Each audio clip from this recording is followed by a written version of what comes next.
Esperamos unos segundos, minutitos cortitos para arrancar, a ver si se suma algún compañero, alguna compañera más, pero la idea un poco es arrancar dentro de todo puntual. Digo, principalmente para avisarle a Enrique y a Claudia de una mini demora ahora, estos segundos. Muy bien, estoy de disposición. No hay problema, a mí me viene bárbaro, así termino de mandar un mensaje y ya Ok. me quedo solo con ustedes, compañeras, compañeros. O sea, Perfecto. mando esto, estoy terminando la tarea sería. O sea, me acaban de llamar con una tarea y estoy haciendo la tarea. 10 puntos.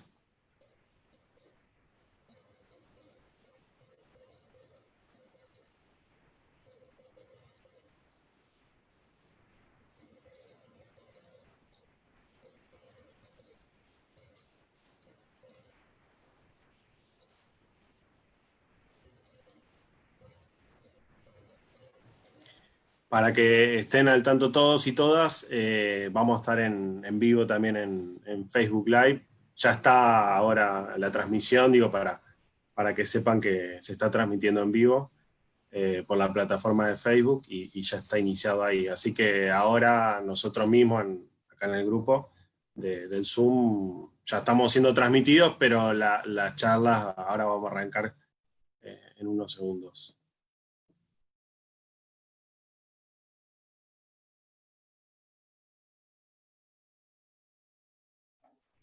Hola a todos, compañeros, tanto tiempo sin verlos.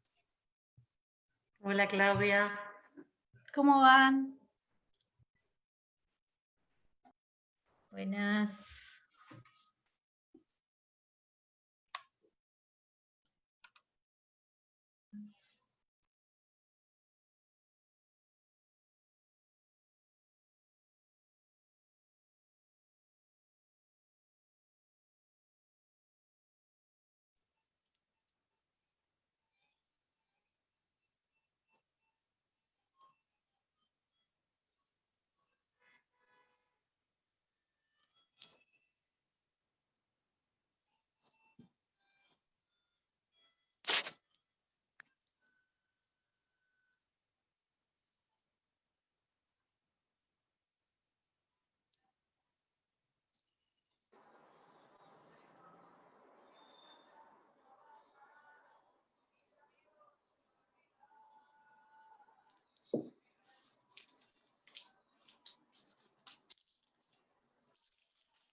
Bueno, compañeros, compañeras, vamos arrancando.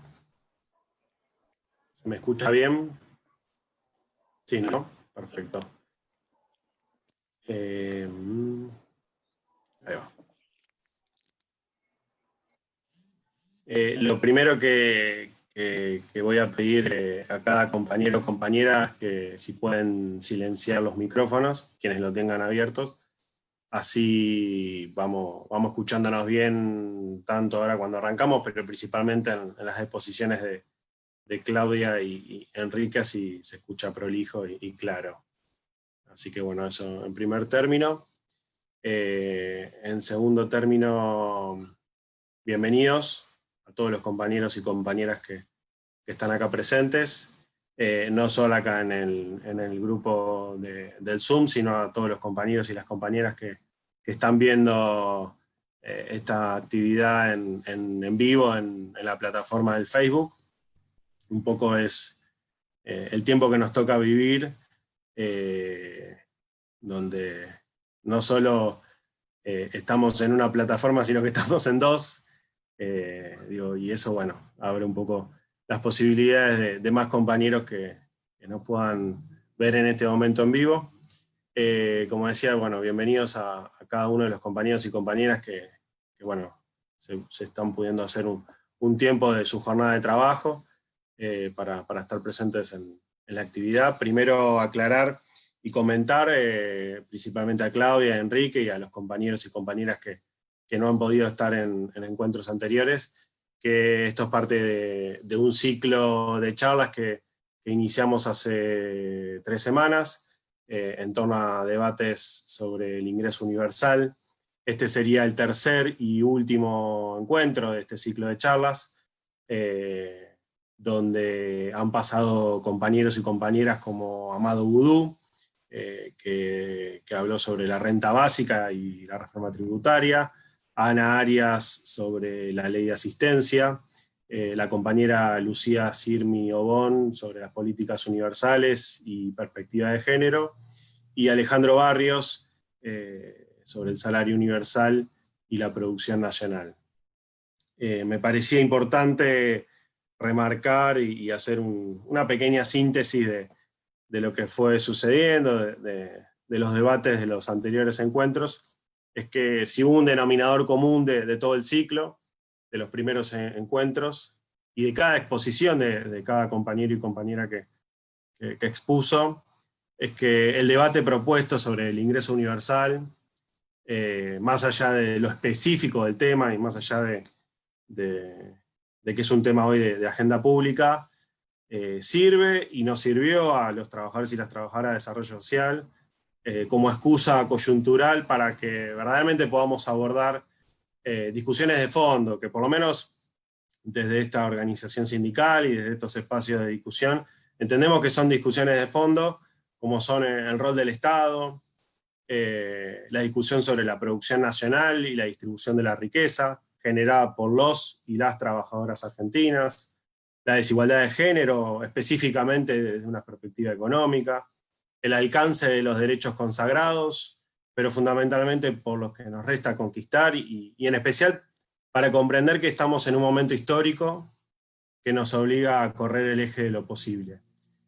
Yo creo, y muchos compañeros entendemos que ese un poco fue el objetivo de este ciclo de charlas, donde, insisto, ¿no? Obviamente lo público fue abordar la discusión sobre el ingreso universal, la renta o el salario, en base a cómo se lo denomina, pero sustancialmente lo pudimos aprovechar, y el objetivo para encarar debates de fondo sobre nuestro país.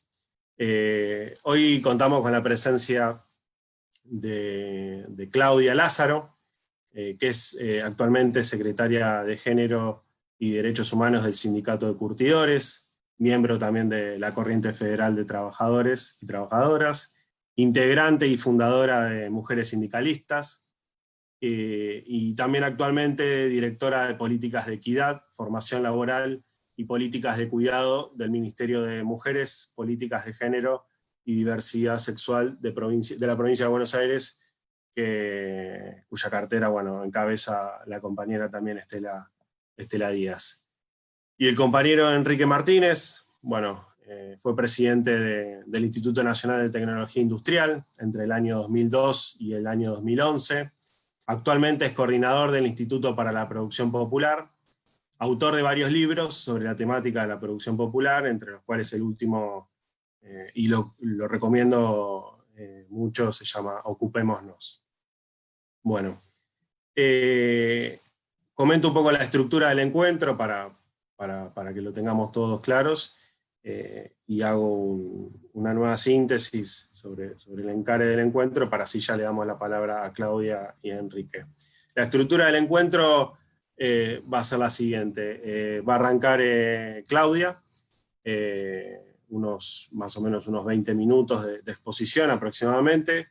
Luego le seguirá Enrique con otra exposición del mismo tiempo.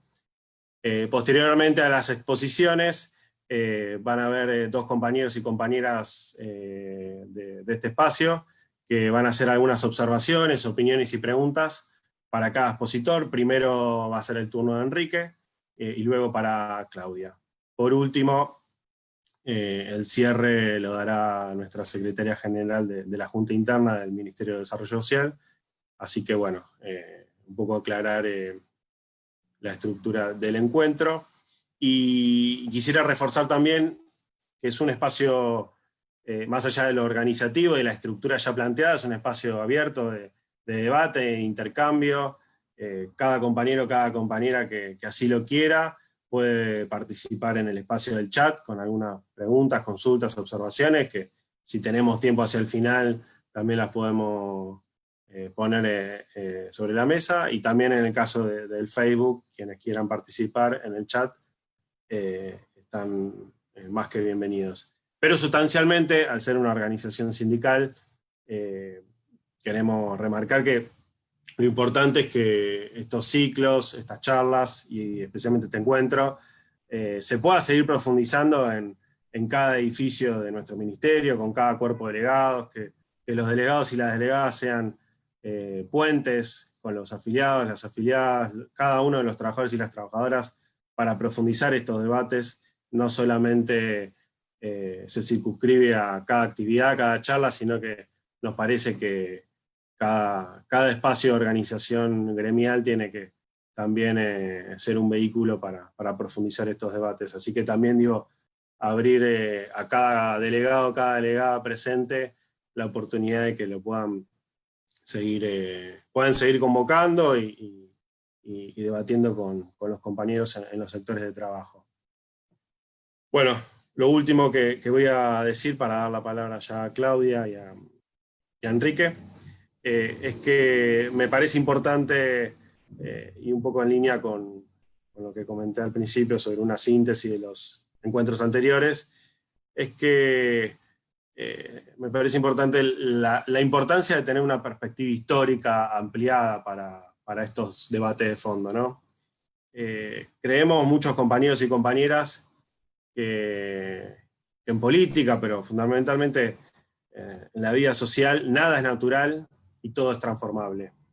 El determinismo de la historia con su fin indiscutible en los 90 y el fin del trabajo como consecuencia primaria de ese fin de la historia, en parte siguen presentes como parte de la colonización pedagógica de la que hablaba Jauretche, pero en nuestros días, ¿no?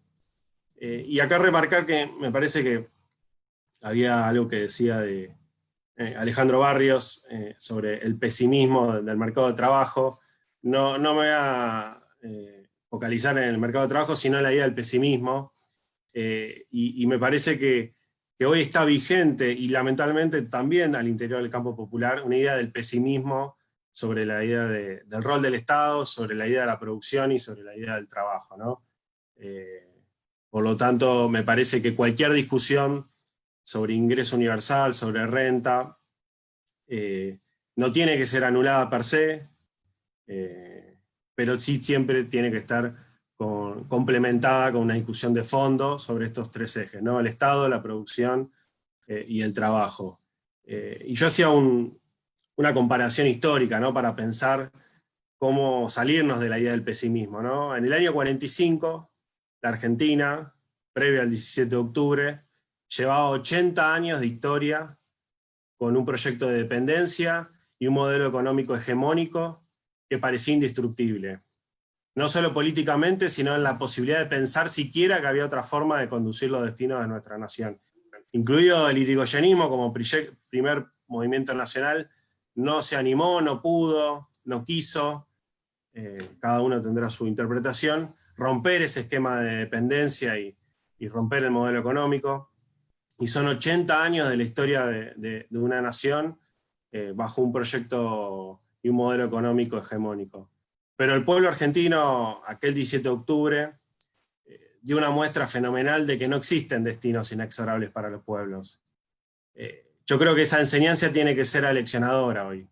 No nos permitamos avanzar solo en los márgenes de lo posible, con obviamente la problemática de quiénes producen los contenidos, de qué es lo posible y qué no es lo posible, más aún en nuestras naciones dependientes, pero en lo sustancial creo eso, ¿no? No nos permitamos avanzar solo en los márgenes de lo posible, que lo posible, si es que tiene que ser una política coyuntural, sea un camino hacia un horizonte de lo imposible para los ojos de hoy, ¿no? Que para muchos y muchas nunca lo fue, que en definitiva es una sociedad con igualdad, con justicia social y con trabajo para todos y todas. Así que bueno, hecha esta introducción y esta presentación, le damos la palabra a la compañera Claudia.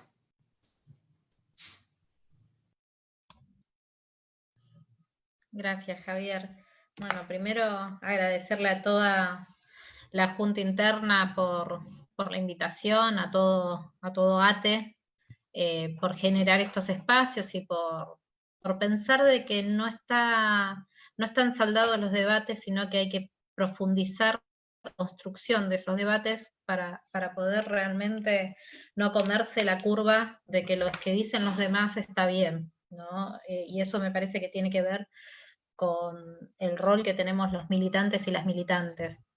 Eso me parece fundamental siempre, así que yo agradezco que vos en particular estés continuamente pensando en estos espacios de formación. Yo venía con una idea en realidad, pero después al escucharte hablar y al entender que hay compañeros que ya estuvieron en las charlas anteriores, quizás voy a ser más sintética que los 20 minutos, y si no lo soy, te pido que me cortes el micrófono porque no me sé medir en el tiempo, todavía eso no lo aprendí, y creo que no lo voy a aprender porque no me sale. Pero pensaba en esto, ¿no? De la perspectiva sindical cuando discutimos el ingreso universal, y nos diferenciamos mucho primero en no plantearlo como la renta básica universal, ¿no? O sea, el término y las palabras también nos distingue de lo que queremos los militantes del campo nacional y popular a lo que quiere quizás los intereses más profundos y más oligárquicos, ¿no? Que claramente el 17 de agosto, ayer, estuvieron en la calle planteando también que las salidas son individuales, y eso me parece que también es peligroso, ¿no? Por eso digo que es importante poder generar los debates. Dentro de este tiempo, digo, cercano, pero también si nos vamos a los 4 años de resistencia al modelo macrista, ya desde la corriente federal se empezó a plantear esto del ingreso universal fuertemente en los 27 puntos del programa, ¿no? Ese programa que nos ordena y que nosotros creemos y estamos convencidos como parte del movimiento obrero, que es el país que queremos ni más ni menos. Este país donde la justicia social, la igualdad de géneros, la independencia económica, la soberanía, tienen un fuerte arraigo en qué queremos constituirnos como pueblo. Cuando nosotros estamos pensando en esto, yo digo que hay debates y hay cosas que han quedado en el tiempo sesgadas por los golpes de Estado, o como fue el macrismo, por un gobierno que fue elegido democráticamente, pero con un matiz antipopular fuertísimo, que eso también nos hizo un retroceso. Entonces, cuando nosotros pensamos ¿no? Y yo justo estaba hace unos días leyendo unos documentos y encontré una frase de Perón del 55 que hablaba justamente de esto. La voy a leer textual porque me parece que estos debates la militancia no los saldó, pero me parece que van más allá de lo que discutimos en las coyunturas, ¿no? Perón había dicho, ya no es posible que se beneficie un determinado sector de la actividad económica mediante el aumento de su participación en la distribución de la renta nacional en detrimento del resto, sino que la mayor redistribución únicamente se ha logrado elevada la cantidad de bienes a repartir. De esta manera, el beneficio general y el mejoramiento de la situación se realizarán armoniosamente. Y acá hablaba claramente de los trabajadores. Ahora, eso lo habló Perón en el 55. Yo quizás cuando hay ese que dice lo inventó Perón o volver a Perón, me parece que también tiene que ver con esto, ¿no? Pensar en la actualización doctrinaria y pensar que hay cosas que han quedado inconclusas y pensar por qué han quedado inconclusas. Claramente la pérdida a través de la dictadura cívico-militar de los 30.000 compañeros y compañeras detenidos desaparecidos es una de las cuestiones por qué estamos tan bien parados acá, porque se han llevado a nuestros mejores cuadros y cuadras de un momento, y ha quedado un vacío, por decirlo de alguna manera, de esos núcleos que tenían de pensamiento y de construcción del poder popular. Y ahí también me parece que hay un debate fuerte que tenemos que pensar, es cómo construimos ese poder popular, porque si nos pasó en el gobierno de Perón, tuvimos la dictadura, gobernó Néstor y Cristina, y vino el macrismo. Hoy tenemos la posibilidad de avanzar en derechos, tenemos la posibilidad de tener de nuevo un gobierno nacional y popular, ¿cómo hacemos para que ese círculo no se corte y vuelva a pasar lo mismo? Y a mí eso es algo que me preocupa mucho. Es algo que me parece que tenemos los militantes y las militantes el deber de construir, no solo en debate, sino en acciones concretas. Y ahí, digo, saliendo de esto que decía el programa de La Corriente, que era de un grupo determinado de sindicatos que provenimos de la CGT, que nos constituimos como fuerza política, hoy otro de los grupos que hablan también en esta línea y que se ha constituido no solo con el movimiento sindical, de distintas extracciones, no solo de La Corriente, sino de la CTA, de organizaciones sociales, de movimientos de empresas recuperadas y de cooperativas, es el Manifiesto Nacional por la Soberanía y la Producción Nacional. Es medio largo todos los nombres que le ponemos a las cosas, pero que ahí vuelve a enumerar en 9 puntos, vuelve a enumerar esto mismo que nosotros creemos que nos tiene que llevar a pensar en un modelo productivo que sea integrador, no solo de los trabajadores, de las trabajadoras, sino también conceptos que me parece que a veces los tenemos sobre devaluados, porque nosotros no nos hacemos cargo, digo, y hoy me parece que hay temas que han salido y por eso me parece en función de ponerlo, ¿no? La soberanía alimentaria, la soberanía marítima, la soberanía financiera, la fiscal, digo, todo esto, la soberanía productiva, la soberanía energética, o sea, son todos, volvemos a reiterar, y volvemos a hablar hoy, porque creo que podemos instalarlo con más fuerza, este ingreso universal. Entonces, me parece que hay algo que decíamos en el momento del macrismo, en la resistencia, bueno, ATE fue uno de los sindicatos que claramente fue afectado por sus trabajadores, ¿no? Pero ATE también como organización gremial, por el gobierno precarizador y ajustador, y aparte que no quería trabajadores en el empleo público, expulsándolos, ¿no? Despidiéndolos. Digo, esto está como sobremanera, pero en ese momento de resistencia nosotros sabíamos que teníamos que resistir para perder lo menos posible e intentar no perder nada y sostener ese piso que teníamos de conquistas de los 12 años que tuvimos con Néstor y Cristina. Ahora, eso pasó ahí. Cristina nos marcó también el camino con el armado del Frente Patriótico. O sea, ¿se acuerdan ese 13 de abril, donde en tribunales ella habla del surgimiento del Frente Patriótico? Y ahí yo digo que las mujeres sindicalistas, por ejemplo, dimos una batalla ideológica en el marco de la construcción de la unidad, porque las mujeres de los distintos gremios no solo nos unimos nosotras dentro de las distintas centrales obreras, sino que también tuvimos la capacidad de construir con la economía popular y armar un gran frente intersindical, frente, como le querramos llamar, porque nunca le pusimos un nombre a ese conjunto de trabajadoras organizadas. Armamos la resistencia al macrismo. Y en ese momento ya nosotras planteábamos que, aparte de lo que decía Cristina, y aparte de nosotras decíamos que ya la habíamos visto y que Cristina consolidó lo que nosotras decíamos, creíamos que era necesario no solo la unidad de las bases, sino la unidad de todas las cabezas o las grandes cabezas de los distintos sectores.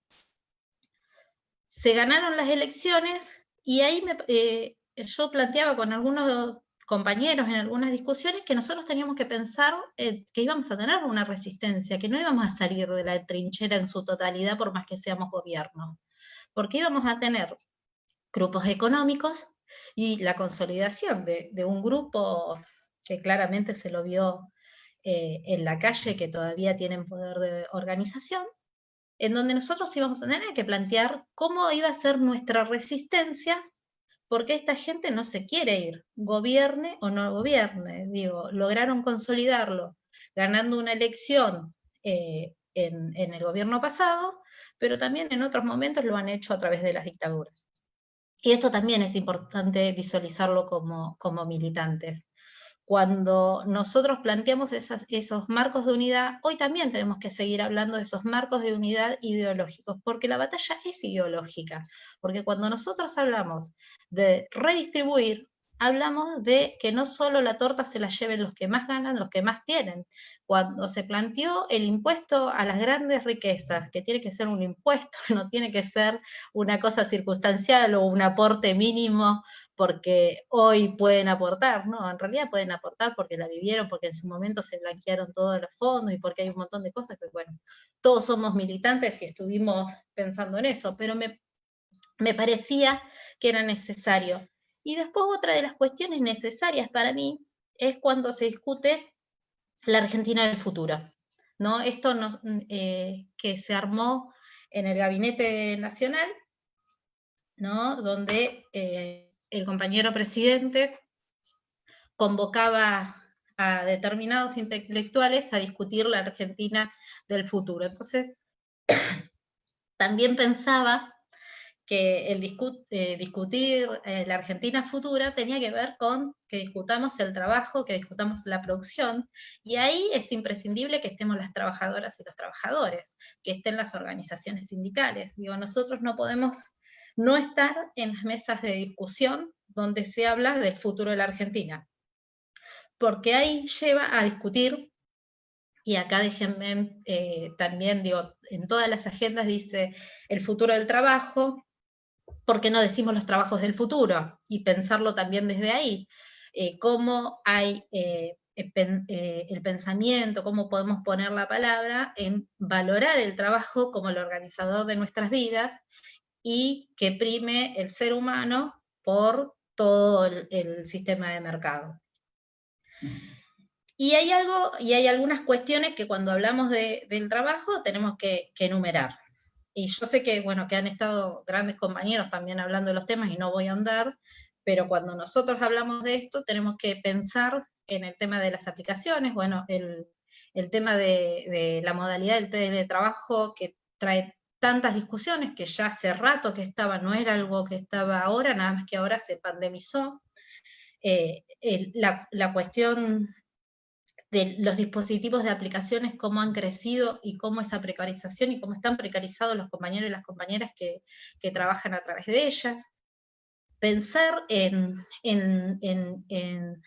todas las brechas de géneros que tenemos las mujeres y las disidencias en el mundo del trabajo, y eso implica no solo pensar en las brechas de salario que tenemos, sino también en la desmasculinización y en la desfeminización de los trabajos, y implica, ¿no?, sacar así como Alberto dijo, sacar del sótano a los sótanos, ir a los sótanos de la justicia, yo digo que hay que sacar del sótano las tareas de cuidado, que son los trabajos de cuidado no remunerados y mal distribuidos encima, ¿no?, que con una sobrecarga hacia las mujeres. Me copié esa frase de Alberto, antes yo decía sacar del closet a los cuidados y que podamos hablar todo. Y el otro eje que tiene que ver es con la sustentabilidad de las economías, ¿no? Con esas economías que le pusieron el nombre economías verdes, y que también tenemos que ver cómo las discutimos, y en esas discusiones cómo generamos los debates para estar las organizaciones sindicales presentes, con el consenso y el aval, ¿no?, de la representación de las trabajadoras y los trabajadores. Y me parece que ese es un eje importante cuando discutimos la producción y cuando discutimos el trabajo. Porque de esa manera me parece que es la forma de poder encarar todos los sistemas que haya de distribución. Digo, cuando hablamos de la asignación universal por hijos, estamos hablando de un acceso a derechos, pero también cómo seguimos universalizando. La IFE, hay que pensar si no vino para quedarse y volverla a reconceptualizar.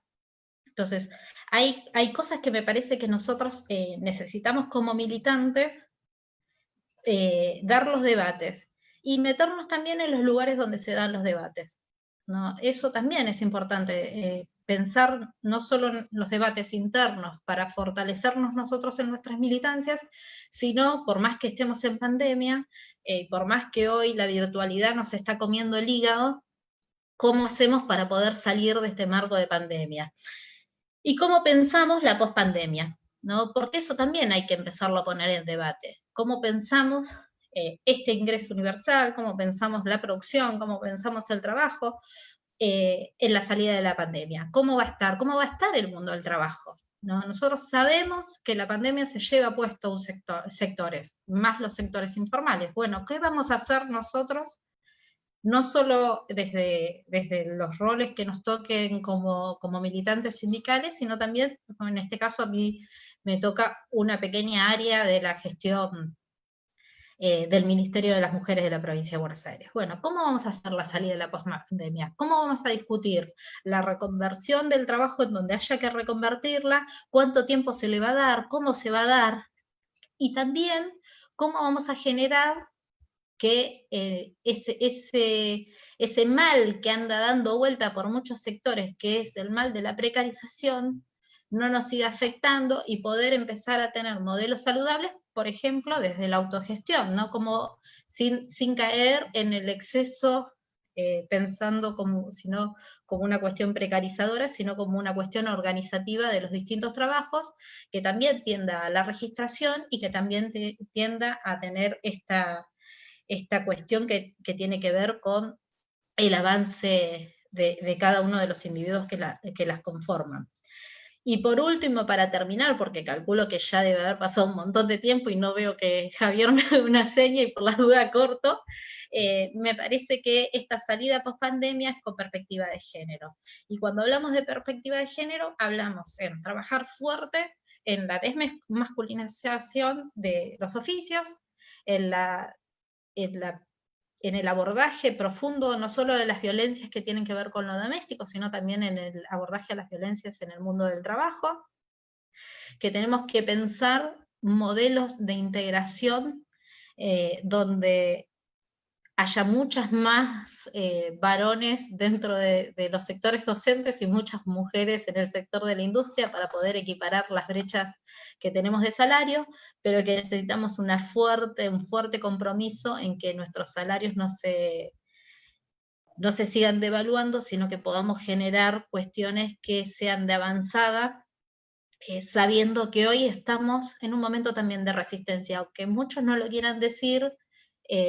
Yo esto lo sigo diciendo porque todavía no se consolidó nuestro gobierno, porque tenemos que seguir trabajando en esa consolidación del gobierno, porque nos tocó encima remar una pandemia. Yo creo que ninguno de los que estamos acá nos hubiésemos imaginado después del festejo del 10 de diciembre que íbamos a estar aislados en nuestros hogares, haciendo teletrabajo y tratando de que nuestros amigos, nuestros familiares, nuestros hermanos, nuestros compañeros, saber que están bien. No, yo creo que esto es algo que también lo podemos hacer porque somos un gobierno peronista, y aparte, algo que se devaluó, hace como muchas palabras se devaluaron y en los últimos 4 años se devaluaron mucho, la solidaridad. ¿Quién hubiese dicho del capitalismo que la solidaridad iba a ser tan importante para todos y para todas? Que hubiese sido solo con la caridad de algunos en este marco de pandemia. Bueno, esto es lo que somos nosotros y es en lo que nos constituimos. Somos militantes políticos sindicales que realmente estamos convencidos de que cualquier transformación tiene que ver con la justicia social, y que esa justicia social, las mujeres estamos convencidas de la verdad 21, aunque no haya estado en las 20 verdades, que es la perspectiva de género. O sea, esa justicia social, si no es con perspectiva de género, no se va a dar, y no podemos hablar de trabajos del futuro del trabajo, de ingreso universal o de cualquier cuestión, si en esa mesa no estamos las mujeres y las disidencias construyendo estos saberes populares que tenemos todos y todas, y por sobre todo construyendo poder popular. Así que muchas gracias, compañeros y compañeras. Muchas gracias, Claudia. Gracias realmente, muy bueno. Y ahora le damos la palabra al compañero Enrique.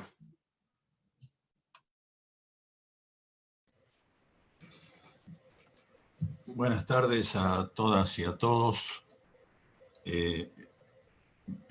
Javier, cuando me convocó a participar de este encuentro, me dijo que debía considerarlo un desafío porque es un ámbito público y es el ámbito público en el cual se administra la relación asistencial, llamémosla así, con la sociedad, y por lo tanto hablar del ingreso universal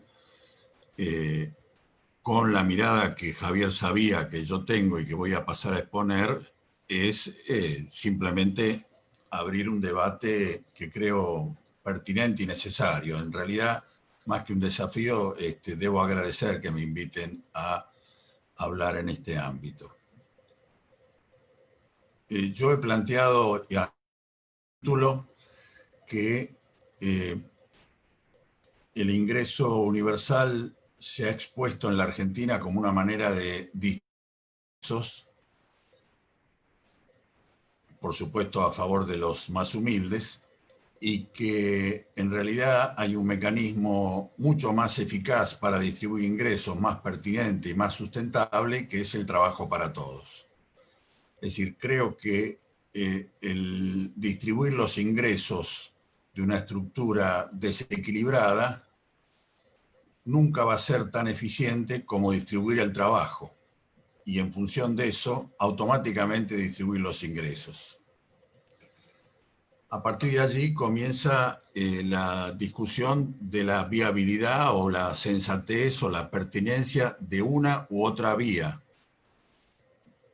Muy brevemente sobre por qué creo que el ingreso universal o el ingreso de base no es válido intentar aplicarlo siquiera en la Argentina de hoy.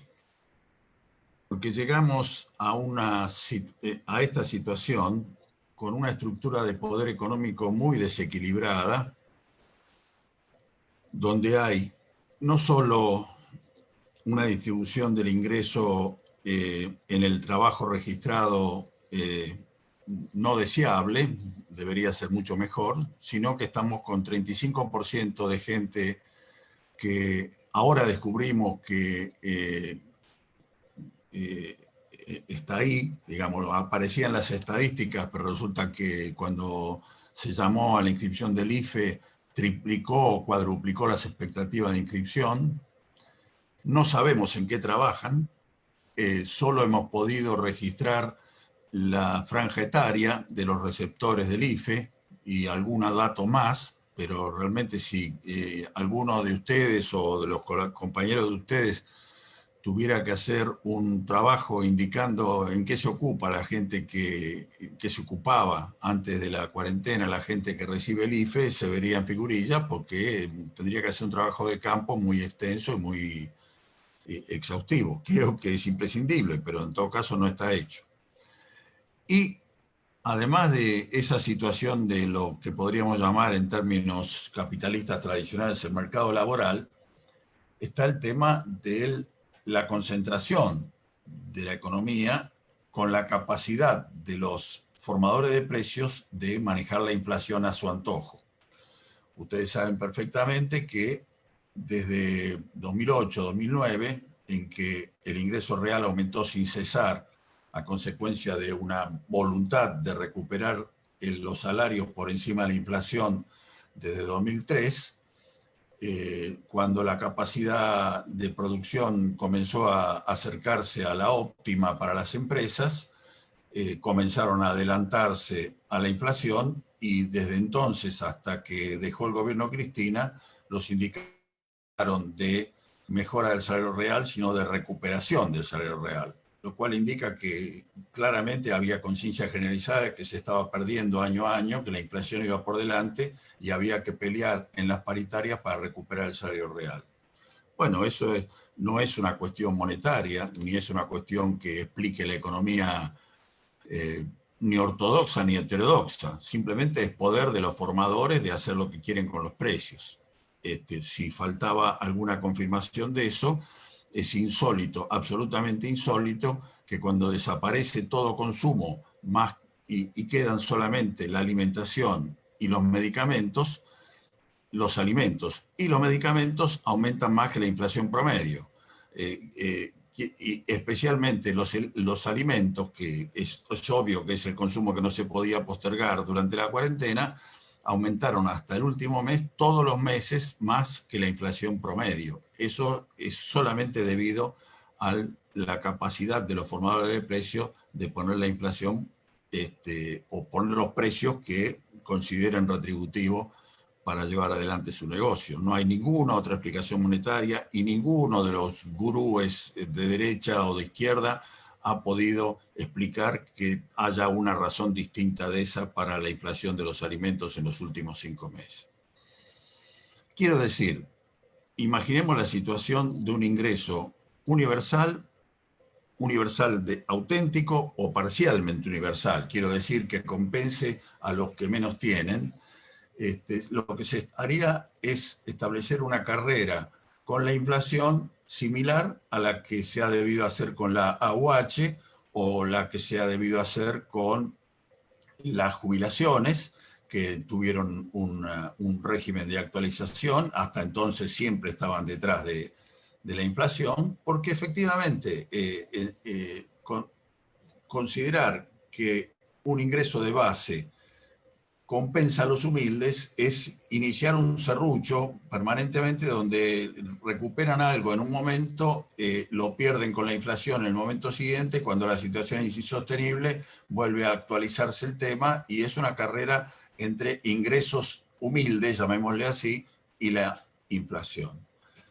Eso no es una situación que pueda ser considerada ni estable ni deseable. Es más, ningún país del mundo plantea el ingreso universal en esos términos, sino que en última instancia lo han planteado de dos maneras.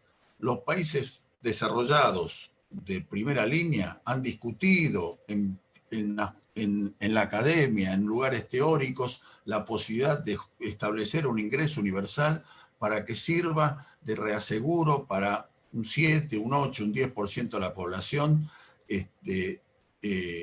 de tener un ingreso de base. Países con inflación cercana a cero y donde le darían el ingreso a todo el mundo y después a todos los que generaran con su trabajo un ingreso mayor que el ingreso de referencia, se lo recuperarían a través de los impuestos y a los demás no se lo recuperarían. Eso no tiene que ver con lo que se está planteando acá, a una cierta cantidad de la población, que en definitiva es lo que hoy se considera que en definitiva se cayó de una posibilidad mínima de colgarse del último vagón de la economía. Estamos hablando de 4 o 5 millones de personas que se deberían comparar con las 300.000 que cobraban algo al final del gobierno de la Rúa, las 2 millones y pico que cobraron algo con el gobierno de Duhalde, la asignación universal por hijo y esta situación, indicando que simplemente esos números indicarían que la pobreza no deja de aumentar. Si la pobreza no deja de aumentar, quiere decir que no la estamos resolviendo con eso, ni siquiera atenuándola, porque no deja de aumentar, justamente. Entonces, el punto es, nosotros sostenemos que, y para ir a lo positivo, porque si no voy a consumir las ganas de escucharme de ustedes hablando mal del ingreso universal y poco y nada del trabajo para todos. El trabajo para todos en una sociedad que llega a esta situación con tantas necesidades básicas insatisfechas y necesidades sociales insatisfechas, como elemento a concebir es muy fácil de concebir. Una sociedad que tiene 4 millones de viviendas a construir. Antes faltaban 2, ahora ya faltan 3,5, 4, nunca se sabe bien. Además de las 4, tiene una cantidad de viviendas a adecuar. Tiene más de 4.000 villas a urbanizar. Tiene la posibilidad de generalizar la energía renovable en los techos de todo ciudadano o ciudadana. Digamos, el techo de un pobre recibe el mismo sol que un techo de un rico por metro cuadrado, y en consecuencia imaginar que liberamos a una fracción importante de la sociedad instalando energía renovable y la financiamos por un leasing de 20 años, que es tiempo que dura la energía, el panel, es es el doble del tiempo que dura el panel, según cuál sea la administración, pero indica que en definitiva tendríamos la posibilidad de, agregando los cinturones alimenticios alrededor de los pueblos, agregando la forestación como recuperación masiva de una actividad muy importante pendiente, podríamos mencionar 6 o 7 o 10 programas grandes que abarquen a toda la ciudadanía, no solo a los humildes, porque un plan donde se superponga la urbanización de 4.400 villas con una corporación que genere suelo urbano y que pueda vender en cuotas a la clase media y a la clase media humilde alrededor de 1 millón de lotes en toda la Argentina, es un plan donde los muy humildes, los habitualmente excluidos, tienen una ilusión, y la clase media también tiene una ilusión, que la necesita el movimiento popular y la necesita la clase media, realmente, que es moneda de cambio de la derecha permanentemente. Menciono esto para que no se crea que estoy hablando en términos superficiales o elementales. Ese trabajo para todos puede generar, según cuentas muy superficiales, pero que son válidas, una ocupación cercana al 94-95% de la población económicamente activa. El punto es que a eso habría que agregar al Estado como empleador de última instancia, pero en términos distintos de lo que aparece en el documento de las organizaciones sociales que se acaba de difundir hace poco tiempo. Empleador de última instancia después de haber generado trabajo para todos, no antes de haber generado trabajo para todos. Que aún así, con varios programas masivos, con corporaciones público-privadas que intenten instalar en la sociedad que tenemos que cubrir una cantidad de necesidades a mediano plazo en que el esfuerzo nacional hay que volcarlo en el trabajo, aún así puede haber una cantidad de personas que no consigan trabajo. Bueno, yo he seguido de cerca algunas de las ideas que están creciendo y creciendo con fuerza en la economía del mundo desarrollado, en particular la teoría monetaria moderna, que le asigna muy poca importancia al déficit fiscal. Después lo podemos discutir en otra reunión o en las preguntas, pero lo que quiero decir es que, para que no se crea que es una idea oriental, algunos de los sostenedores de la teoría sostienen que el Estado, proponiendo el trabajo para todos, puede ser el empleador de última instancia alrededor de un programa central que se llame el cuidado, pero que sea muy superior a la idea del cuidado nuestro. Es el cuidado de las personas, por supuesto. Es uno de los 3 ejes del programa del cuidado. Pero después está el cuidado del ambiente y el cuidado de la infraestructura social.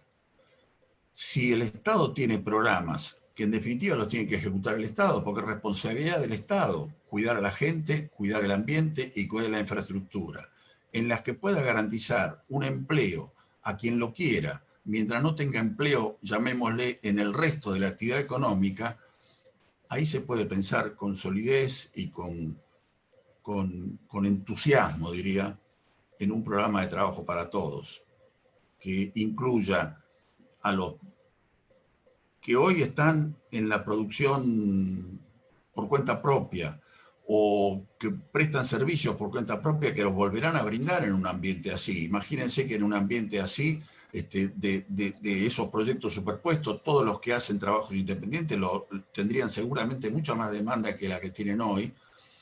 Bueno, ese esquema es un esquema que, al distribuir trabajo, distribuye ingresos de manera eficiente y casi automática, que como un reclamo peronista tradicional, hablándole a sindicalistas peronistas.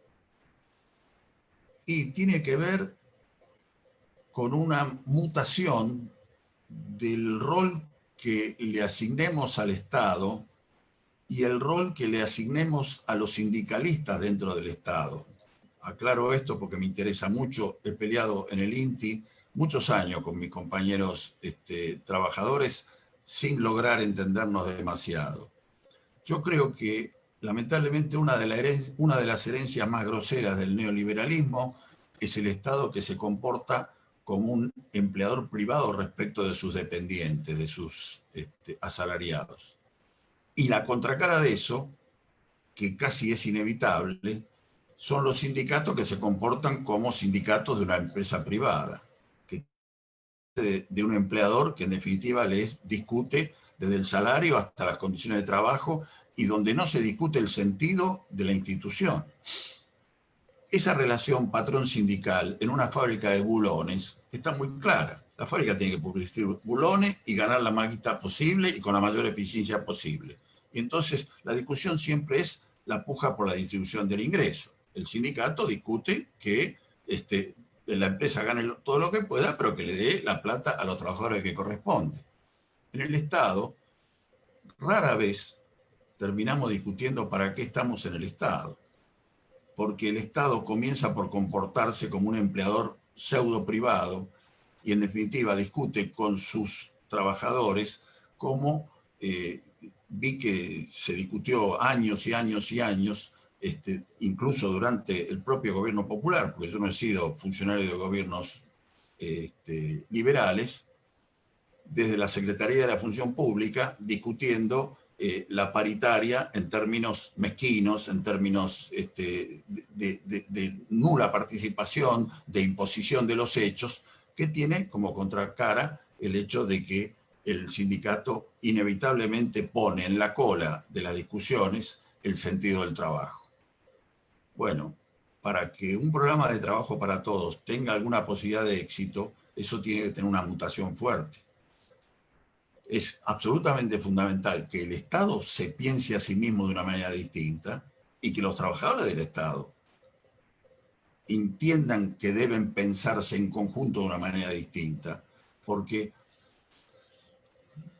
buscar el trabajo para todos, cierro con esto, un minutito les pido, no sé si me pasé, pero ayer yo tuve la oportunidad de participar de un foro que se promovió sobre Vuelta al Campo, en el que participó un gobernador, 4 ministros nacionales, senadores, funcionarios públicos. Era un foro muy particular donde se intentó que hablara todo el mundo y todo el mundo habló muy poco, pero bueno, cada uno dijo 3, 4 cosas en 5 minutos.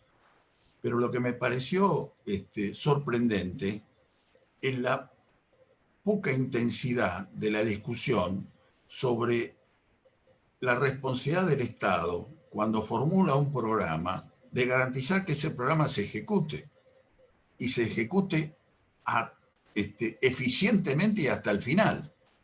Es decir, una cosa es que digamos que la gente tiene que volver al campo, y ya lo dijo el frondicismo, por ejemplo, y la gente volvió al campo, le dieron tierra, construyeron un núcleo urbano, estoy hablando de situaciones que conozco, en Santiago del Estero, tierra, un galpón, tractor, un núcleo urbano en el que vivían las 120 o 130 familias que formaron parte de una colonización, pero después no le dieron financiación para trabajar y no le dieron ningún esquema de comercialización.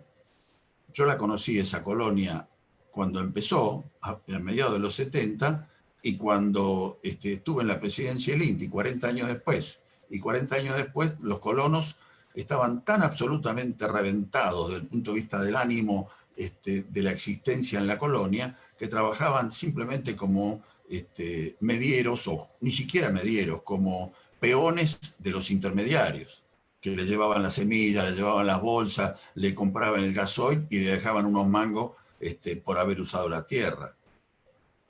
Bueno, es más, tanto fue la conmoción de ese...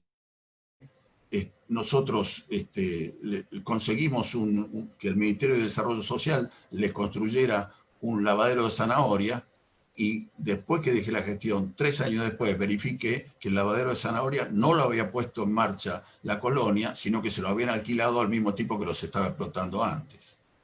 Porque no hubo forma de reconstruir el sentido del trabajo colectivo.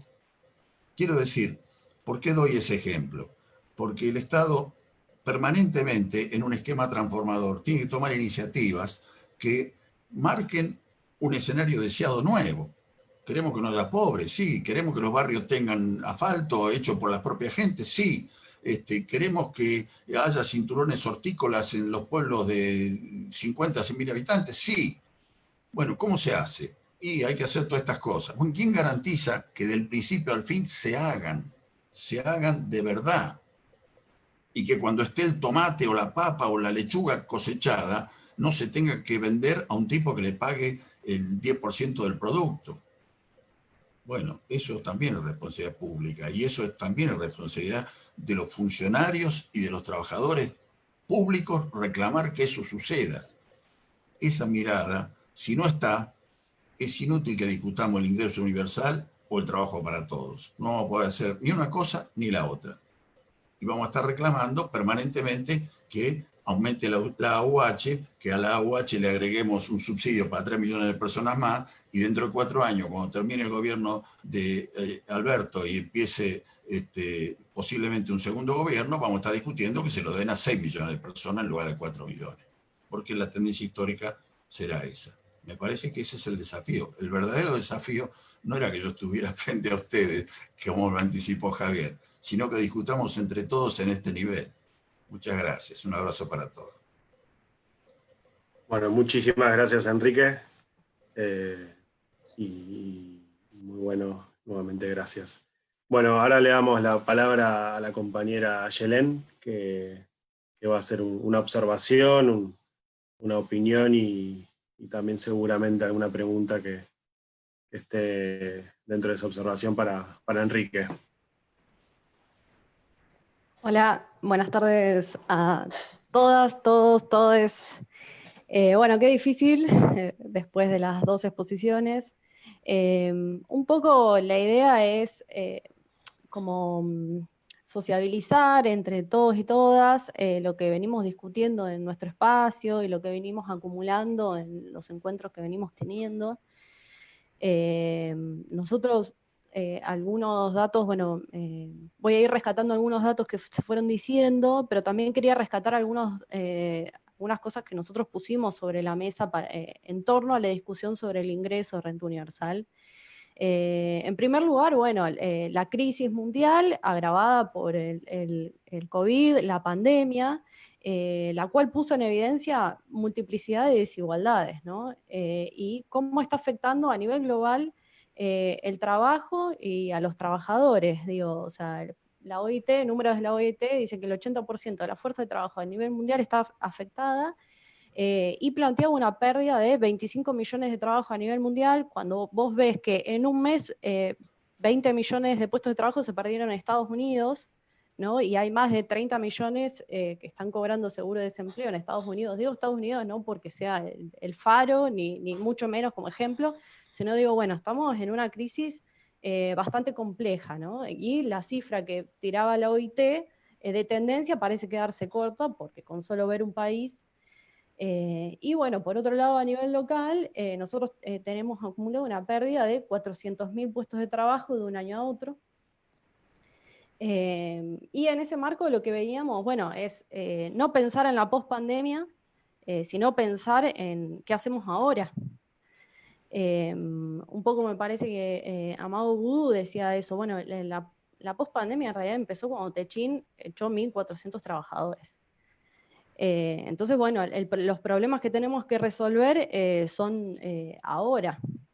Y a todo esto también observando que no todos pierden, sino, o sea, bueno, con el proceso de virtualización, de teletrabajo que hubo, quienes están acumulando, Amazon, Google, el e-commerce, digo, bueno.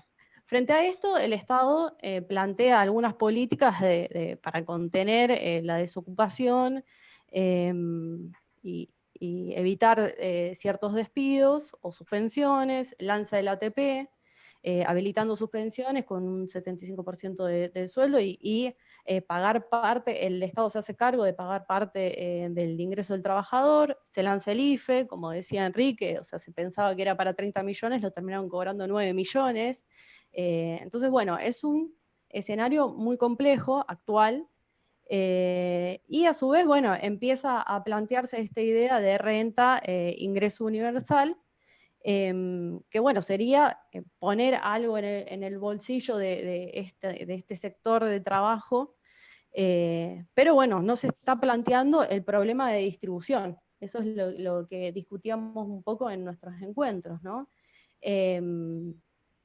Hasta se podría reafirmar, bueno, nosotros decimos no se puede volver al pleno empleo, entonces garantizamos un ingreso mínimo, y como decía Enrique, estás detrás de la inflación, porque en definitiva, o sea, primero a quién, o sea, garantizamos el consumo de cierta parte de la población, pero no nos estamos preguntando a dónde consumen lo que van a comprar. Por ejemplo, digo, se siguen consumiendo en grandes supermercados, ¿no? Y por otro lado, estarías atrás de una devaluación constante, que un poco lo remarcaba Enrique ahí. Entonces, bueno, puede ser un piso, quizás, en el marco de toda esta crisis, pero no puede ser el horizonte, ¿no? Y ahí también, o sea, puede ser una herramienta para los trabajadores y trabajadoras de un piso para luchar por mejores condiciones, ¿no? Pero que no sea un mecanismo que le sirva al capital para deteriorar las condiciones laborales, porque también se empezó a plantear de la continuidad del IFE con una contraprestación de 60 horas mensuales. Estamos hablando de algo de 160 pesos la hora. Bueno, es la pregunta, ¿nos planteamos que ese es el desarrollo de trabajo digno que está planteando el Estado? Bueno, entonces nos parecía que todas estas cuestiones había que problematizarlo un poco. Y después está la otra alternativa de una masiva contratación estatal, pero ahí vemos dificultades, ¿no? O sea, del Estado, cómo utiliza los recursos, cómo se distribuyen esos recursos. Tenemos un elevado endeudamiento, el FMI, ya por ejemplo nosotros las paritarias de los estatales lo está poniendo en jaque. No pudimos avanzar con el impuesto a las grandes fortunas. Bueno, entonces vemos una difícil situación, ¿no? Planteamos lo de Vicentín, tampoco se puede avanzar.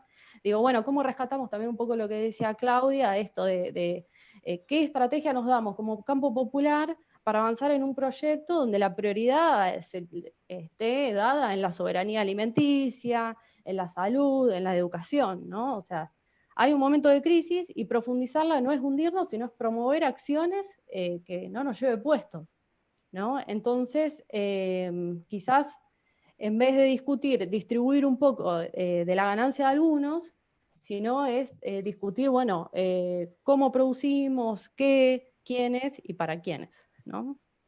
Entonces, bueno, un poco la pregunta para Enrique era en función de esta idea de generar trabajo para todos. En una nota vos proponés que hay que fortalecer 3 líneas. Una, las nuevas grandes empresas público-privadas. 2, la promoción de actores de pequeños y medianos para recuperar cadenas productivas. Y por otro lado, la producción popular. Entonces, en ese sentido era, bueno, ¿a qué empresas te referís? ¿A qué pequeños, medianos productores? ¿Y qué es la producción popular? ¿No? O sea, para pensar un poco qué actores fortalecer, y si tenés algún ejemplo de haber trabajado el INTI en estas líneas, ¿no? Para, bueno, pensar nosotros también cuál sería el rol, más allá de nosotros como el rol sindical de discutir las paritarias, esto que decías, bueno, cómo nos involucramos con otras cuestiones que también nos atraviesan, cómo nos organizamos para garantizar alimentos para todos. Bueno, hay un montón de experiencias de cooperativas de consumo, digo, bueno, ¿qué más podemos hacer más allá de todo esto, ¿no? Y de correr el eje también de lo posible. Así que bueno, me excedí un poquito. No, está muy bien, está muy bien. Por supuesto, contestar con amplitud esa pregunta llevaría mucho tiempo, pero voy a tratar de sintetizar. Dejemos de lado por el momento, admitamos que se pueden formular lo que podríamos llamar los grandes proyectos que podrían llevar adelante corporaciones público-privadas, como lo mencioné antes. Supongamos que es así, que hay 5 o 6 grandes proyectos vinculados con la vivienda, con la habilitación de suelo urbano, con la forestación, que se pueden llevar adelante. En relación a lo más pequeño, hay realmente, a consecuencia de la falta de focalización de los estados en cualquier nivel, nacional, provincial o municipales, en las necesidades a atender, más que en lugar de lo que han venido haciendo, que es buscar los inversores para llevar adelante supuestos y que defina el inversor en qué quiere invertir, aparecen por doquier necesidades mal atendidas o no atendidas que pueden generar una gran cantidad de trabajo. Empecemos, si ustedes quieren, básicamente por lo elemental, no porque quiera limitarme a lo alimenticio, pero lo alimenticio describe con mucha rapidez algunas situaciones. Yo he participado la semana pasada de un conversatorio, porque la verdad que este es un mecanismo que al principio es incómodo, pero resulta sumamente útil, y por lo tanto estoy permanentemente conversando con gente, con un grupo de gente del INTA de Tucumán y de miembros de una municipalidad que no, la verdad que no quisiera menear su nombre porque como el panorama es bastante negativo, ¿para qué? Pero lo concreto es que es un ámbito tucumano donde se concentran centenares de productores hortícolas y el lugar de, fácil identificar por esto que voy a decir, el lugar de producción de leche más importante de Tucumán.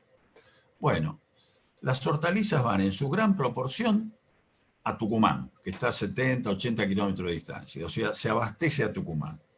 La leche va cruda a ser procesada en una empresa en Salta y otra empresa en Catamarca, porque el lugar no tiene procesadora. Y la asistencia social, y eso lo dijo la persona que participó, necesita distribuir todos los meses 500 bolsones de alimentos a los pobres, en un lugar donde hay 800 productores hortícolas y hay una producción de leche que, según mi número mental, bastaría para que cada persona de ese lugar tomara 7 litros de leche por mes. Quiero decir, ¿eso necesita inversión para modificarse?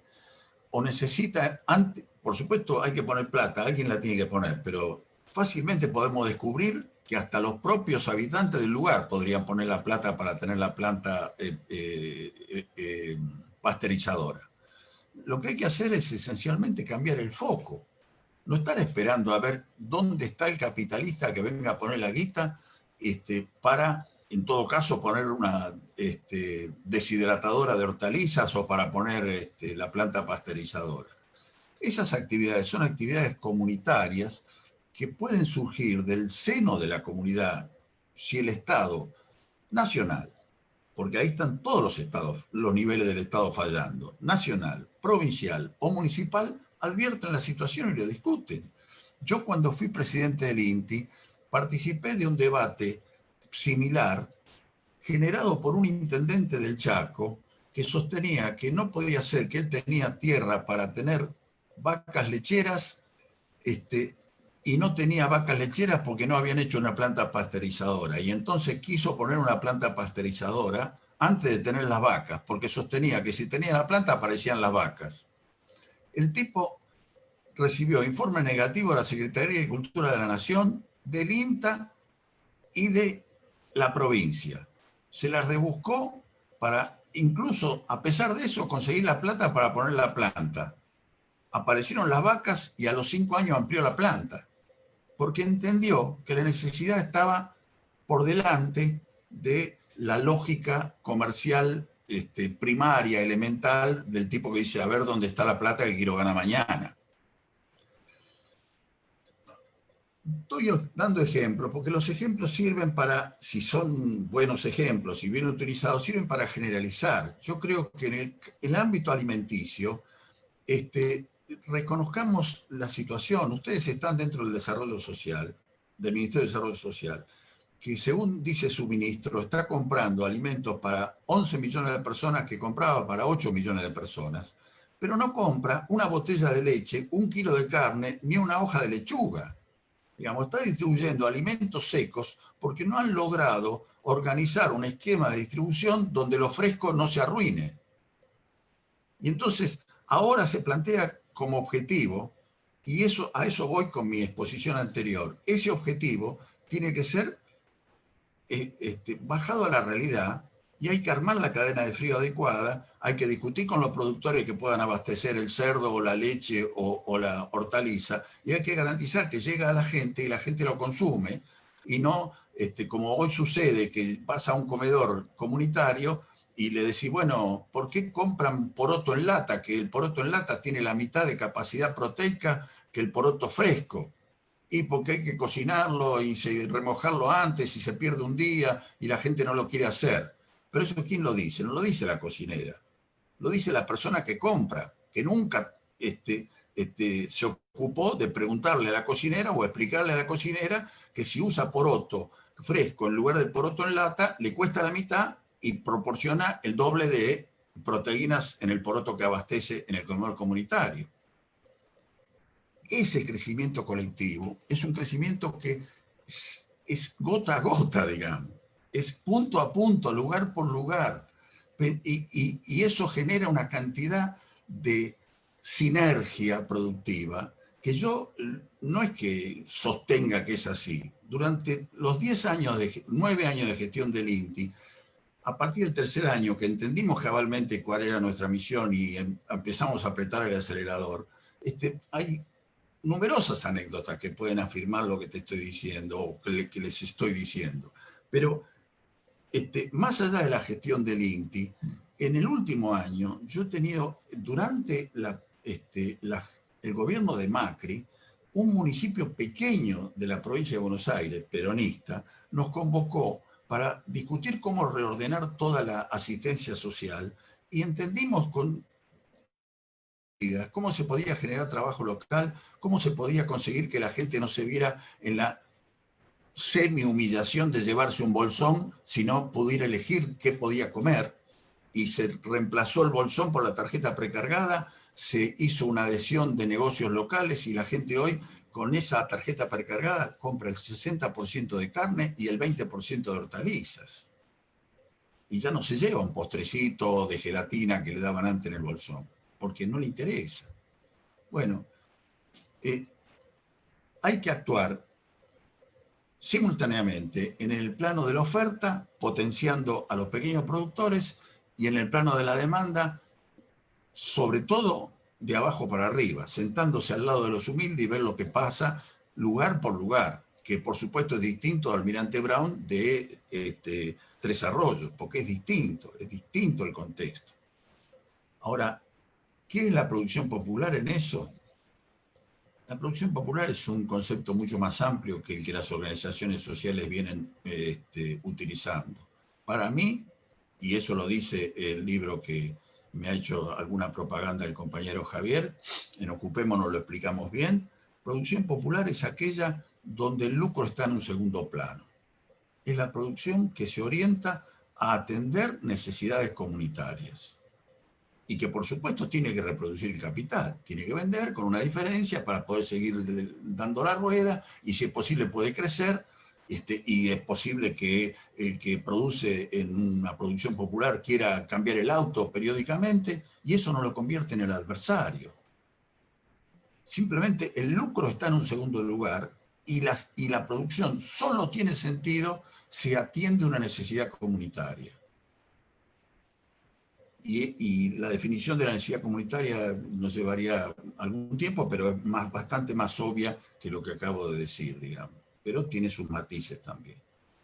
Ahora, si llamamos producción popular a a lo que hoy las organizaciones sociales, entre comillas, llaman economía popular, y decimos que la economía popular es una planta de clasificación de residuos que le vende el cartón a un concentrador, a un procesador de cartón, y pedimos que se apoye como se viene apoyando desde hace varios años con los convenios que hubo en el gobierno de la Ciudad de Buenos Aires y con lo que se podría hacer en otros lugares, subsidiando esa producción, porque yo hace 2 meses he estado en una de las cooperativas más serias de cartoneros de la capital federal, y el ingreso es 50% de venta de lo que recogen y 50% el subsidio del gobierno de la ciudad.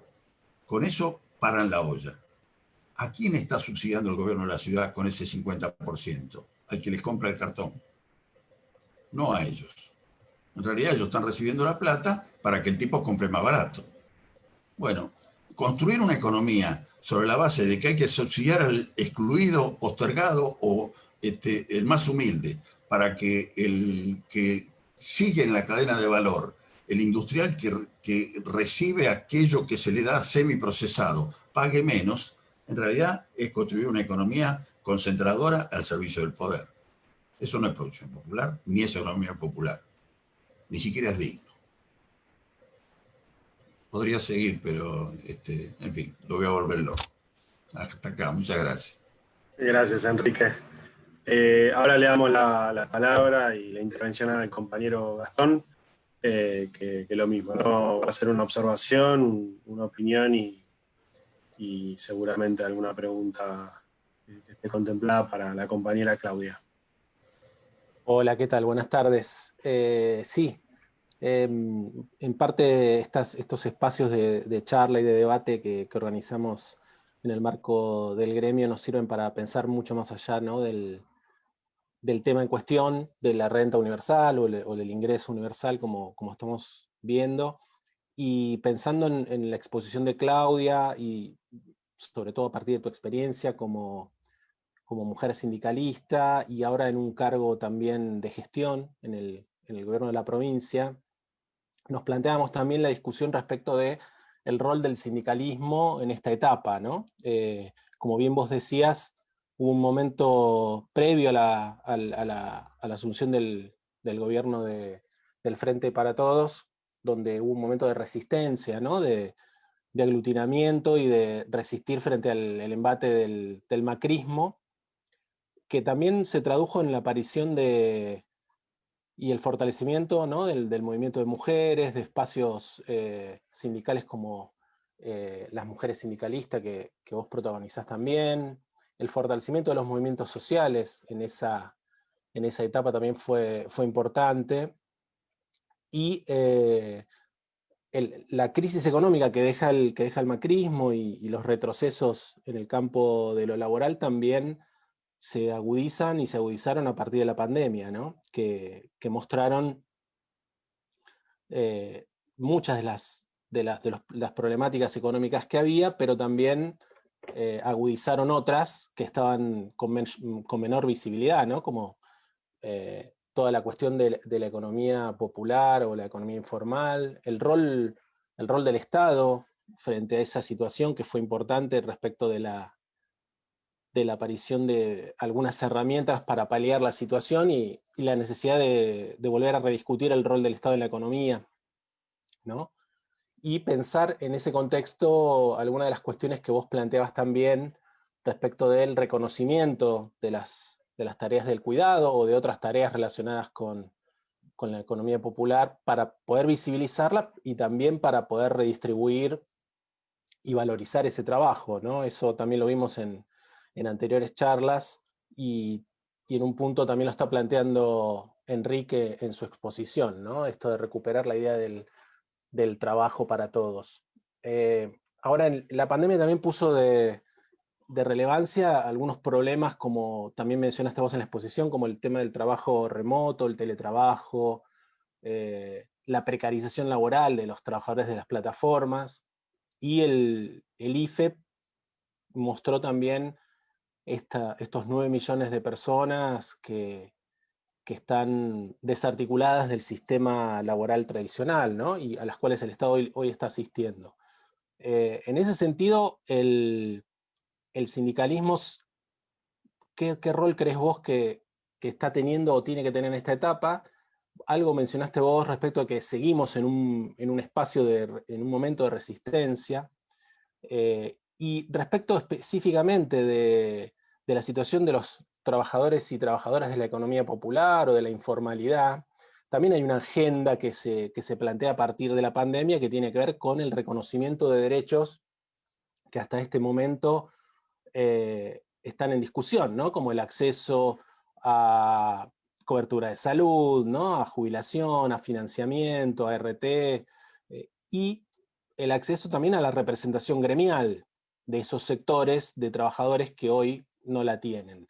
En principio hay alguna discusión o algún debate en torno de cómo debiera ser eso, si es a partir de una representación única del sector que incluya a distintas ramas, ¿no? Digamos, de la producción, cartoneros, recicladores, pequeños obreros de industria textil, agricultores familiares, bueno, las diversas formas del trabajo de la economía popular agrupadas en una sola agrupación o representación, o si eso tiene que ser a partir de un agrupamiento a partir de ramas, como es en el sindicalismo tradicional, ¿no?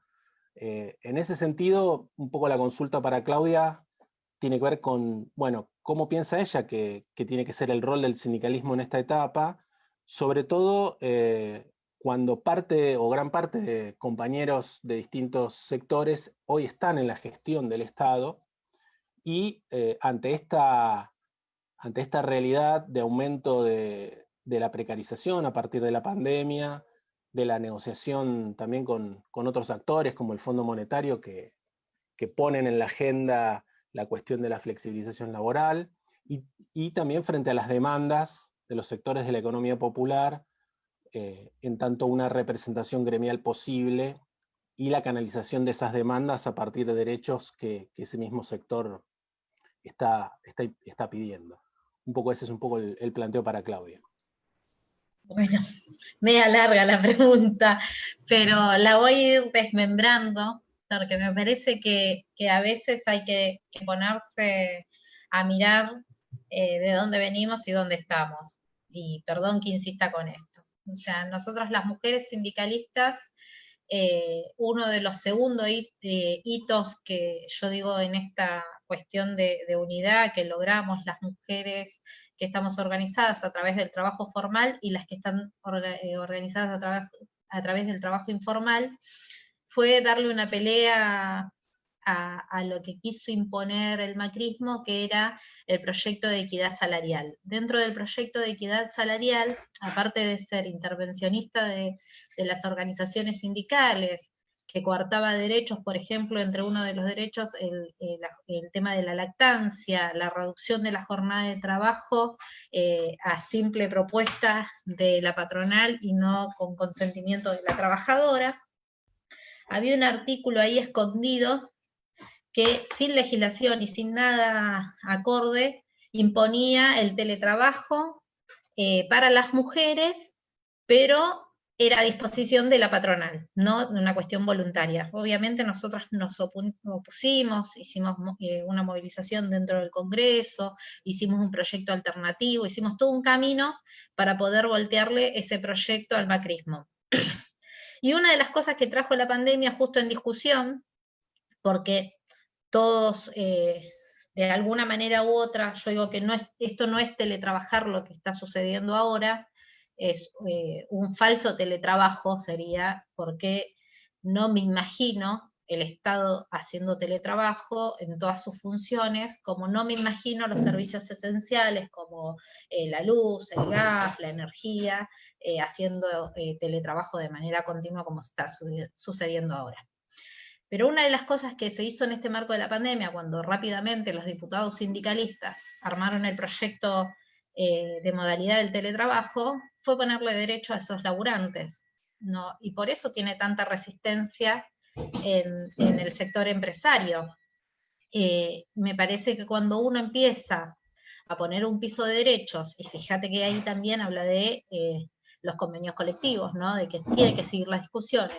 Cuando uno le empieza a poner algunas obligaciones a las patronales, algo que veían, porque no es lo mismo como vos trabajás dentro de un sector, fábrica, oficina, lo que fuera, a cómo vas a trabajar en tu hogar. También podés hacer teletrabajo en cualquier lado, ¿no? donde vos quieras, porque no hay una función física, sino una que se... Por eso dice que es una modalidad. Y uno de los ejes que se le puso, aparte de que se hagan cargo de los costos que traía esto, de los costos no solo de mobiliario, sino de gastos, sino que se seguía sosteniendo la representación sindical y que vos seguís siendo un trabajador. Porque no, por más que hagas teletrabajo, no sos un teletrabajador, como algunos maldicen. Sos un trabajador, una trabajadora con derechos. Eso por un lado, digo, el antes, gobernando el macrismo, gobernando nosotros. Y ahora va a traer, obviamente, todo eso. Ya está claro cuando, no me acuerdo, creo que fue Martínez y Pergolini que salieron a hablar del tema como un hecho de una exigencia. El mismo día que se votaba al otro día en senadores, yo estaba en la reunión de la CTO, y ahí las cámaras empresarias estaban haciendo lobby pidiendo que flexibilicen la norma. O sea que los grupos económicos siempre accionan cuando hay un beneficio para los laburantes. Después podemos discutir si realizar teletrabajo puede ser una pérdida de autonomía de las mujeres, ¿no? Y ahí podemos dar otras discusiones, pero que había que normarlo y hay que legislarlo para que después no vengan y te pase lo que quería que pase desapercibido el macrismo y que hoy estarían todos teletrabajando sin ningún derecho, si hubiese pasado, porque en el título y en las palabras era muy lindo el proyecto de Macri diciendo equidad salarial. Lo que pasa es que los feminismos, y más las sindicalistas, no nos comemos la curva y pudimos tener una lectura política de lo que pasaba en ese momento, y pudimos trasladarlo, porque de hecho muchas de nosotras fuimos aportantes al proyecto de una manera u otra. Eso por un lado. Después, una de las cosas que hablabas era de cómo uno pensaba en la economía popular, la economía informal, digo, como uno quiera ponerle en ese mundo, y siempre va a haber discusiones porque también es el concepto que nosotros tenemos de trabajo. Yo estoy convencida de que el concepto que tenemos que profundizar y trabajar es el del trabajo decente y el trabajo digno. No decente por una cuestión puritana, sino por una cuestión de derechos. Ahora, pongo de ejemplo lo que pasa en mi sindicato. Nosotros hemos tenido en el proceso de los 4 años del macrismo empresas que han sido abandonadas por los patrones, que han sido cerradas y que han sido recuperadas por los trabajadores y las trabajadoras. Y ahí hubo una decisión política mi compañero secretario general, Walter Correa. La decisión política es entender que son trabajadores, que son trabajadoras. Entonces, en eso lo que hubo es un proceso de organización distinta a lo que es el trabajo formal, el trabajo asalariado con un patrón, y lo que se generó ahí es la autogestión del trabajo, y nosotros tenemos 5 empresas recuperadas por sus laburantes, que tienen la obra social del gremio, que tienen la mutual del gremio, que pueden ir a los campings, que pueden ir a todo lo que tiene el gremio, y que nosotros salimos a defender de la misma manera que hemos defendido a las empresas que capitan, porque todos sabemos que la cuota social que paga un laburante con recibo de sueldo no es la misma que paga un compañero que hoy es monotributista. Y en eso me parece que es ideológico. Digo, ¿de qué lado de la mecha vamos a estar? Vamos a estar del lado de la mecha de los laburantes, eso está claro. Entonces ahí nosotros reformamos nuestro estatuto, hicimos la Secretaría de Cooperativismo, y lo que decidimos fue pensarlo no desde el emprendedurismo, sino desde el trabajo. Y bueno, lo mismo que hicimos nosotros en nuestro gremio, un gremio hermano como el de gráficos también lo hizo, Y me parece que uno tiene que empezar a pensar que quizás algunas industrias o en algunos espacios hay que hacerlo. Ahora, hay otros sindicatos que directamente cuando las fábricas han cerrado y han recuperado los laburantes de esa fábrica, el gremio ha dicho que no tenía que estar ahí. Nosotros conceptualmente creemos lo opuesto.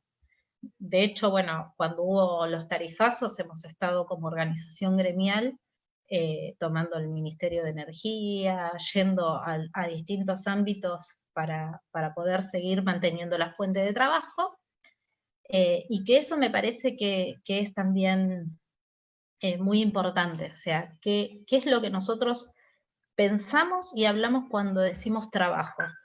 Yo estoy convencida de que el trabajo no murió.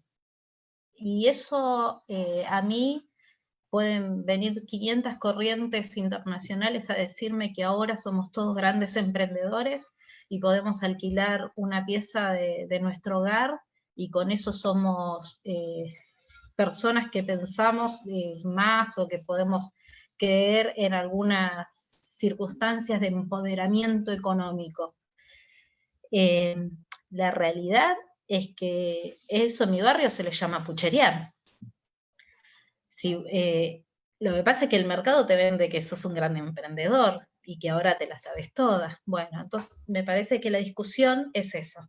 Inclusive la discusión hay que darla con los movimientos sociales, ¿no? ¿Qué es lo que nosotros concebimos como trabajo?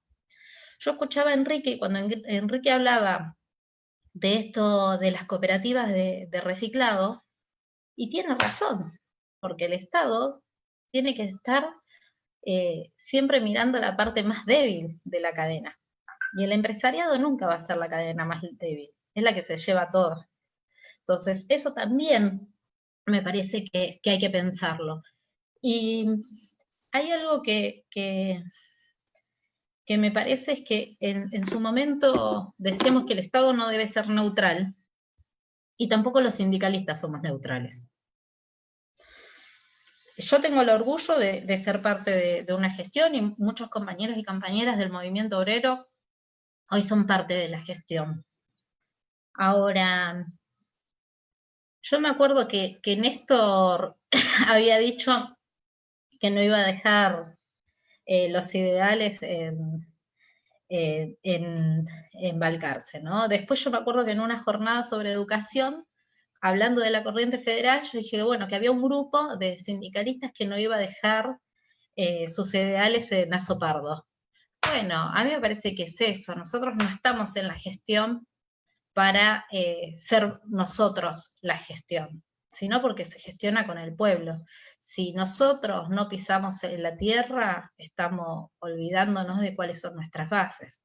Entonces me parece que cuando nosotros pensamos en gobernar, y justo mi área es un área que está ligada al trabajo, pero que está ligada desde la perspectiva de las mujeres y las disidencias, gobernar es generar trabajo. Bueno, para eso hay que pensar. Entonces yo no voy a agarrar y decir que durante 4 años de resistencia dije que había que ir y trabajar sobre las brechas que generaban las cuestiones salariales, las cuestiones de participación, las cuestiones ligadas al cuidado, y sacarlas de eje de lo que yo pienso. Porque entonces, ¿quién llegó? Bueno, yo estoy convencida de que a esa dirección pequeña no llegó Claudia Lázaro.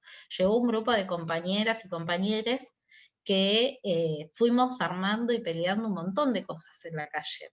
Entonces me parece que a mí la incursión del sindicalismo dentro del gobierno no está mal. Vos sabés que hace muy poquito estaba escuchando muy atentamente un grupo de compañeras, ¿no? Donde estaban hablando, estuvo Eli Gómez Alcorta en el lanzamiento del plan de cuidados, ¿no? Y yo estaba reflexionando en el momento que hablaban ella, y digo, cuando la política partidaria habla, ¿no? Es función, tiene el cargo, ¿no?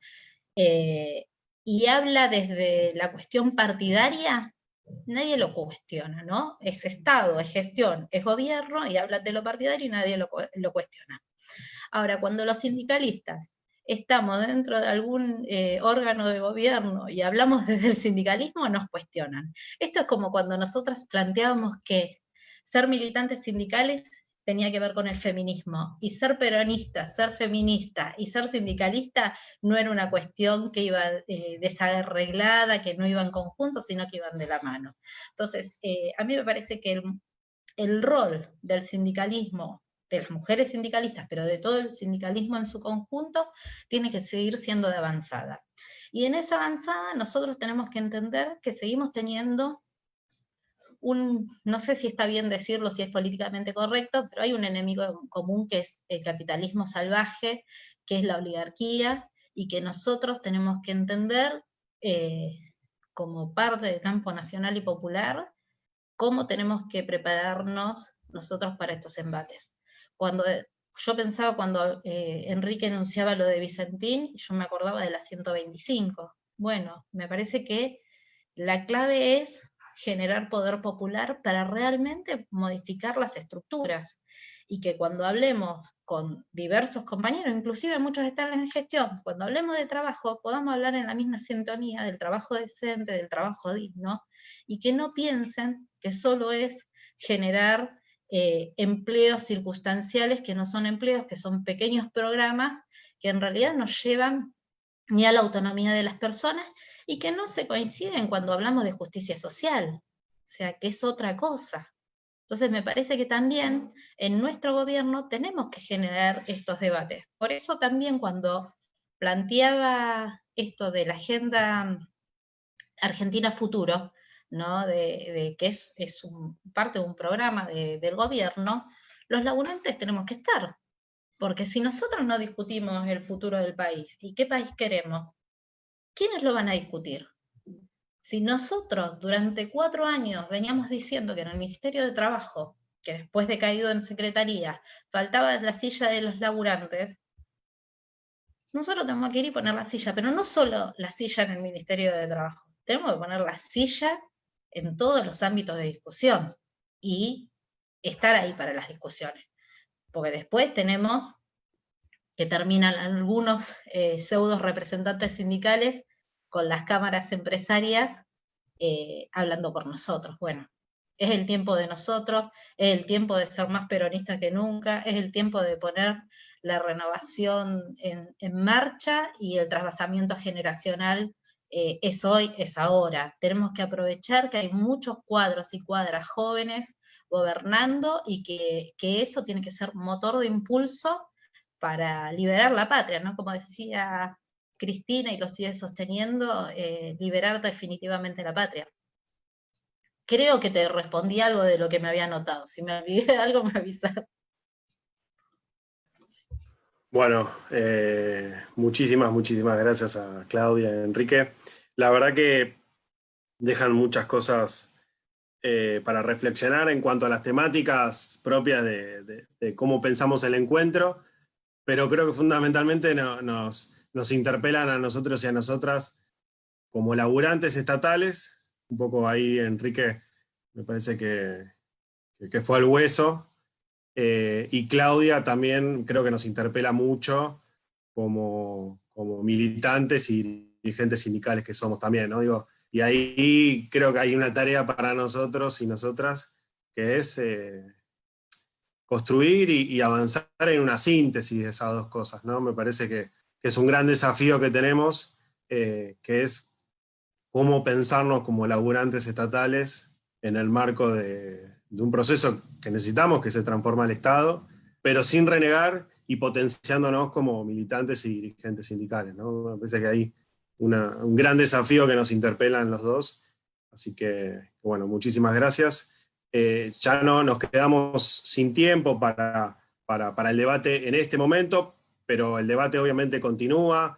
Estamos sosteniendo un espacio, y aprovecho para agradecer y felicitar a las Secretarías de Política Pública y de Acción Política de la Junta Interna, con el compañero Juan y la compañera Ceci, que organizaron y llevaron a cabo este ciclo de charlas, pero no lo hicieron solos, sino que un grupo de compañeros y compañeras que se vienen juntando para debatir ya no solo el ciclo, sino que seguirán juntando para para pensar bueno, las conclusiones y seguramente la intención de sacar alguna producción en torno a esto y abrir otros debates. Así que digo, como dije al principio, invitar a cada delegado, cada delegada y a cada compañero o compañera que también en los cuerpos delegados y en los edificios y en los sectores se pueda profundizar estos debates y los que vienen. Así que bueno, muchas gracias compañeros, compañeras, a los expositores y a cada compañero o compañera que participó. Y por último le vamos a dar la palabra a nuestra secretaria general, Cecilia Castro, para que haga un cierre no solamente del encuentro, sino ya de todo el ciclo de charlas. Bueno, gracias compañeros, compañeras. Estoy muy contenta porque este ciclo de charlas que se generó, como contaba Javi, desde la Secretaría de Políticas Públicas de nuestra Junta y también de Acción Política, digo, y involucrando también a otros compañeros y compañeras, le di una mirada transversal, de eso que hablaba también Claudia, a cómo pensamos nosotros, los trabajadores y trabajadoras del Ministerio de Desarrollo Social, nuestra práctica cotidiana, ¿no? Y más con un gobierno nacional y popular que nos costó tanto, digo, al que nos costó tanto llegar, también por estos marcos de unidad ideológicos de los que hablaba Claudia, ¿no? Que cuesta mucho construirlos y también sostenerlos, ¿no? Y profundizarlos. Y creo que eso empezó fundamentalmente desde los trabajadores y trabajadoras en el marco de la resistencia estos 4 años, donde salimos a ponerle el cuerpo, el alma, el corazón y todo lo que uno siente como estatal, y en particular como estatales nacionales, ¿no? Con esta mirada necesaria de federal e integral de la que también hablaba Enrique antes, ¿no? Nos sentimos absolutamente responsables de nuestra tarea, porque entendemos que el Estado ocupa un lugar indelegable en lo que implica la planificación y el sostenimiento de un modelo de país desde el cual nosotros podemos pensar desde ya un piso de derechos, pero siempre apostando a planificar a mediano y largo plazo. Entonces, desde ahí, este espacio del ciclo de charlas buscaba eso, ¿no? Nosotros tenemos una agenda gremial, un montón de trabajo y de propuestas y de reivindicaciones históricas y nuevas, ¿no? Porque queremos no perder lo ganado y también queremos apuntar a nuevos y más derechos, ¿no? Como decía, algunos históricos, desde ya la precarización laboral es uno de ellos, la cuestión salarial, las condiciones de trabajo, bueno, lo que implica a todo eso del mundo cotidiano de nuestra realidad como trabajadores y trabajadoras. En una coyuntura particular que es la pandemia, llegamos para volver a poner el Estado de pie, presente en el territorio, ¿no? Con llegada real y concreta para transformar esa realidad, y nos encontramos con este escenario tan complejo que por otro lado también apunta a poner de relevancia situaciones que estaban ahí, que creíamos que eran malas y eran peores, y no, eso presenta muchísimos más desafíos, ¿no? Ahora, también además de esa agenda gremial, tenemos posicionamiento político, sindical, porque obviamente nosotros como estatales discutimos el Estado y el Estado está en función de un proyecto de país. Así que simplemente agradecerles a todos la participación y personalmente, Claudia, te admiro mucho como compañera y que estén ocupando las mujeres hoy lugares de decisión, de definición política y de poder. Eso también demuestra un avance en esto que decías antes, ¿no? De llegar a poner la perspectiva de género no desde una enunciación, sino desde el hecho concreto de poder ocupar esos lugares y hacernos cargo nosotras mismas poniendo nuestra voz, ¿no? Pero obviamente tiene que ser transversal, como dijiste antes, así que yo me quedo con tu frase de la verdad 21, ¿no? Que es la perspectiva de género que llegó para quedarse, ese es el futuro, es feminista o nuestra nada. Y también quiero reconocer, Enrique, que mientras vos hablabas, muchos compañeros nos mandábamos mensajitos y nos aplaudíamos porque fuiste muy claro y porque coincidimos en muchísimos de los aportes que hiciste, porque no solamente abrazar, digamos, una idea y quedarnos fantaseando en ella, sino poder tener conciencia crítica desde un aporte, ¿no? No es una conciencia crítica de tirar piedras, sino de justamente repensarnos y tener una mirada que nos ponga en un lugar de actores centrales. Bueno, como trabajadores del Ministerio de Desarrollo Social y como ATE Desarrollo tenemos ese compromiso de ser actores críticos, pero de forma constructiva y tratando de mejorar la política pública hacia afuera con esta mirada del Estado presente y también hacia adentro, porque no puede pensarse una política pública inclusiva desde lugares de exclusión, ¿no? Por eso hablaba de poder sintetizar esa agenda gremial también con un posicionamiento político que sea integral y que fusione y que sume, ¿no? Y que aporte a esta nueva etapa que nos toca vivir. Así que, nada, abrazarlos a todos, a pesar de la virtualidad. Imagino que si esto hubiera sido en ATE Capital o en el Ministerio, estaríamos con los bombos cantando en una mística maravillosa. No sucede eso, pero de todas formas lo tenemos adentro y es lo que también nos conmueve en estos espacios virtuales, porque sabemos que esa mística sigue estando. Así que muchas gracias a todos y todas, los abrazo y espero que nos veamos pronto realmente y en persona. Un abrazo grande, compa. Bueno, lo último, si les parece, nos sacamos una foto. Me siento raro diciendo esto porque no estamos todos juntos, pero bueno, hacemos eso. Estaría sonando la marcha peronista en este momento. Bueno, gracias Claudia y Enrique nuevamente y seguramente los estaremos convocando en una nueva oportunidad. Un abrazo para todos y todas. Abrazo grande, muchas gracias Cecilia, gracias Javi, gracias a todos los compas de ATE. Nos vemos muy, muy, muy pronto, esperemos. Sí. Gracias y hasta pronto. Un abrazo, Claudia. Genial. Por muchos años. Vamos. Vamos. Que anden bien. Gracias. Igualmente. Nos vemos, compañeros, compañeras.